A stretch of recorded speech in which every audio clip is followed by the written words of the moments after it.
ବ୍ରାହ୍ମଣ ବଣିଆମାନେ ଆମେ ତୁମ ପାଖକୁ ଆସୁଛୁ, ଆମେ ପ୍ରତିଶୋଧ ନେବୁ।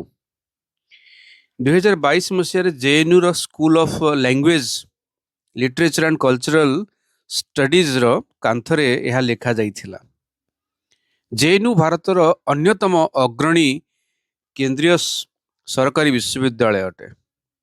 ମୁଁ ଏହାକୁ ପୁନର୍ବାର କହିବାକୁ ଚାହୁଁଛି, ଯଦି କ୍ୟାମ୍ପସରେ ଜାତିଗତ ଭେଦଭାବ ବିରୁଦ୍ଧରେ ସୁରକ୍ଷା ବ୍ୟବସ୍ଥାରେ ସାଧାରଣ ବର୍ଗର ଜେନେରାଲ କ୍ୟାଟେଗୋରୀ ଛାତ୍ରଛାତ୍ରୀଙ୍କୁ ସାମିଲ କରା ନଯାଏ, ତେବେ SC/ST ଆକ୍ଟ ଭଳି ୟୁଜିସିର ପ୍ରମୋସନ ଅଫ୍ ଇକ୍ୱିଟି ନିୟମାବଳୀର ମଧ୍ୟ ଦୁରୁପଯୋଗ କରାଯିବ। ଏହାକୁ ବ୍ୟକ୍ତିଗତ ଶତ୍ରୁତା, ଈର୍ଷା ଏବଂ କାହାର କ୍ୟାରିୟର ନଷ୍ଟ କରିବା ପାଇଁ ଏକ ଅସ୍ତ୍ର ଭାବରେ ବ୍ୟବହାର କରାଯାଇପାରେ। ବନ୍ଧୁମାନେ, ମୁଁ SC/ST ଆକ୍ଟରେ ଯେଉଁ ସୁରକ୍ଷା ମିଳିଛି, ମୁଁ ତାର ବିରୋଧରେ ନୁହେଁ।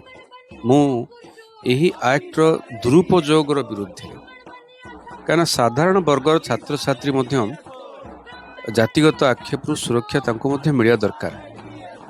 ଯଦି ନିୟମ ସମସ୍ତଙ୍କ ପାଇଁ ସମାନ ନ ହୁଏ, ତେବେ SC/ST ଆକ୍ଟ ଭଳି ୟୁଜିସିର ନିୟମାବଳୀକୁ ମଧ୍ୟ ଅନ୍ୟମାନଙ୍କୁ ହଇରାଣ କରିବା ପାଇଁ ବ୍ୟବହାର କରାଯାଇପାରେ। ଛାତ୍ରଛାତ୍ରୀମାନେ ନିଜର ବ୍ୟକ୍ତିଗତ ରାଗ, ଈର୍ଷା କିମ୍ବା ଶତ୍ରୁତା ସାଧିବା ପାଇଁ ଏହି ଆଇନକୁ ଏକ ଅସ୍ତ୍ର ଭାବରେ ବ୍ୟବହାର କରିବାର ସମ୍ଭାବନା ରହିଛି।